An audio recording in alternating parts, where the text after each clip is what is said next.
일반 렌트에서 돌린 차 같다 라고. 그리고 1인 장기 렌트다. 근데 1인 장기 렌트인지 아닌지 솔직히 모르잖아요, 소비자 입장에서는.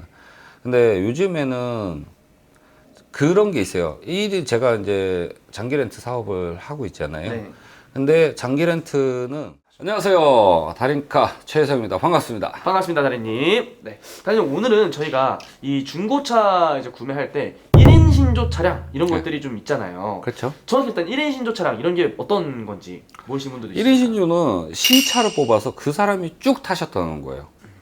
뭐 1인 신조라고 하면은, 근데 요즘에는 소비자분들이 많이 찾아요. 1인 신조의 그 비흡연 차량. 근데 무조건 저는 1인 신조라 그래서 좋다라고 생각은 안 해요. 솔직히 1인 신조가 무조건 좋을 수도 있다라고 생각을 하지만, 관리를 안 하시는 분이었으면 똑같아요. 명의자가 몇 번을 바뀐 분이랑 별 차이가 없다고 저는 보거든요. 근데 이거는 제 개인적인 의견입니다. 예. 근데 저는 무조건 1인 신조라 그래서 무조건 좋다라고 할 수는 없을 것 같다라는 생각을 해요. 그러면은 어쨌든 사람들이 이런 좀 1인 신조를 되게 많이 선호를 하잖아요. 그렇죠. 어떤 이유에서 좀 1인 신조를 많이 좀 선호를 하는 걸까요? 왜냐면 이게 운전하는 습관이나 이런 게 다 틀리잖아요.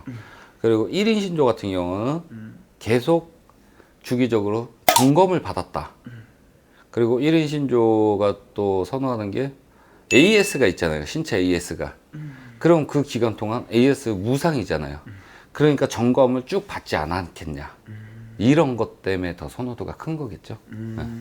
그래서 아무래도 사람 마음이란 게 그렇죠. 많은 사람들이 거쳐온 차량보다는 그렇죠. 한 명이 탄 차량이 또 나으니까. 네. 근데 다른님 의견은 또 다른 게 이게 정말 차에 대해서 모르는 사람이 그 차를 뭐 운행을 했다면은 오히려 더 안 줄 수도 있다. 그렇게 보시면. 왜냐면 당연히 신조차가 좋긴 하겠죠. 근데 그분이 정비도 안 받았어. 신차 AS가 있는데도 불구하고 정비를 안 받고 이상이 없으면 안 가요.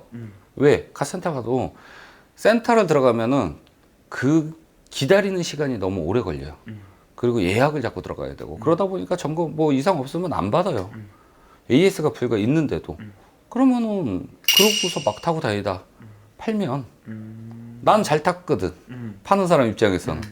근데 사는 사람 입장에서는 어머, 점검을 하나도 안 받았는데 근데 AS가 끝났어요. 그래서 저는 그래서 무조건 좋다라고 할 수는 없다라는 거예요. 그러면은 1인 신조 차량이더라도 이렇게 관리를 못 하시는 분이 탔던 차량이라면 좀 이게 문제가 될 수 있다는 건데 그런 것들을 뭐 파악할 수 있는 방법이 있긴 한가요, 근데? 뭐 할 수 있죠. 왜냐면 제가 항상 리프트를 띄우잖아요. 갔는데 1인 신조차예요. 근데 누유가 돼. 그러면은 마찬가지로 1인 신조면은 그러면 기존에 타시던 분이 누유가 있으면 무상으로 거기서 수리를 받았어야 되는데 안 받았어요. 왜? 내가 타는데 지장이 없거든. 그러다 보면 그 상태로 그냥 파는 거예요. 그러면은 AS가 끝난 상태에서 그 두 번째 사시는 분이 나는 누유가 있네? 그래서 저는 그런 차이가 있다라고 보는 거죠. 그러면 다른님 이 렌트카 이력이 있는 차량들을 왜 그렇게 사람들이 싫어하는 이유가 좀 어떤 거라고 생각을 하세요? 아무래도 좀 찝찝하니까. 그냥 소비자분들이 제일 많이 생각하는 게 일반 렌트에서 돌린 차 같다 라고. 그리고 1인 장기 렌트다. 근데 1인 장기 렌트인지 아닌지 솔직히 모르잖아요, 소비자 입장에서는. 근데 요즘에는 그런 게 있어요. 제가 이제 장기 렌트 사업을 하고 있잖아요. 네. 근데 장기 렌트는 가족 한해서 보험을 들 수가 있어요. 그 사람만 운행을 할 수 있어요. 지정을 해주는 거죠. 네. 그러니까 뭐 제3자가 운행을 한다. 그러면 안 돼요.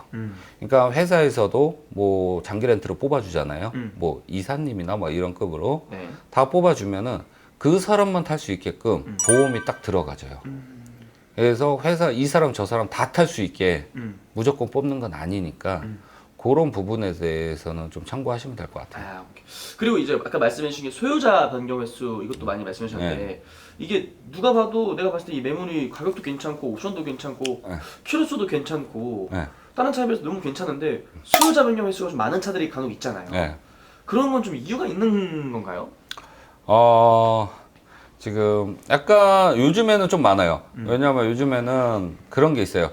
지금 경기가 너무 안 좋잖아요. 네. 그러다 보니까 저희가 이제 차를 사오면 3개월 거의 만기를 해요.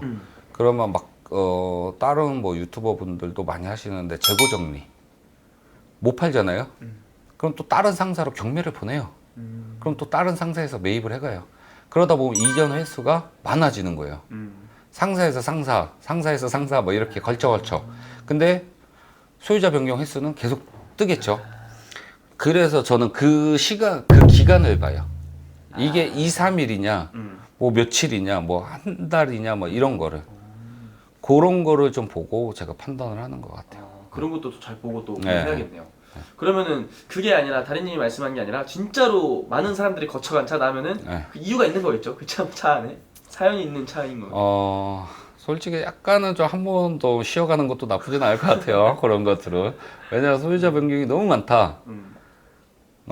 그러면 약간은 저는 좀 색안경을 끼고 보죠. 저 입장으로서도. 일단 소비자가 마음에 들어 해도 제가 좀 색안경을 좀 먼저 껴요.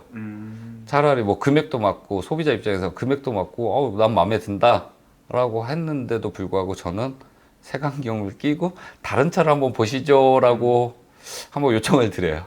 일부러. 네. 왜냐하면 너무 단시간에 막 소유자 변경이 너무 많다 그러면 저는 약간은 좀 찝찝하다라는 생각을 하는 사람 중에 하나이기 때문에 예.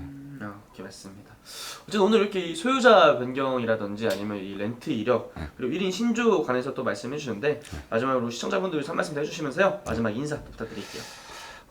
일단은 뭐 렌트 이력이 있다. 근데 이제는 지금은 뭐 1인 장기 렌트도 많이 나가는 추세고 요즘에는 이제 흠이 아니에요. 렌트 이력이 있었다는 건 흠이 아닌데 아무래도 아까는 가성비가 그런 것 때문에 조금씩은 더 내려가요. 정상 차보다는. 근데 저는 그런 거에 비해서는 렌트 이력이 있어도 괜찮다. 대신에 그냥 일반 렌트카 업체에서 돌렸던 차가 아니라면 저는 그 정도는 사도 괜찮다라고 생각을 하기 때문에 소비자분들도 그런 거를 조금 더 생각하셔도 나쁘진 않을 것 같아요. 금액이 한 1, 200 정도는 그냥 기본 차이가 날 거예요. 그러다 보면 저는 차라리 1, 200 아껴서 그런 거 관리 잘해서 타시면 저는 충분히 렌트카 이력이 있어도 괜찮다라는 생각을 하기 때문에 소비자분들도 조금 바꾸셨으면 좋겠습니다. 그렇게. 알겠습니다. 감사합니다. 감사합니다.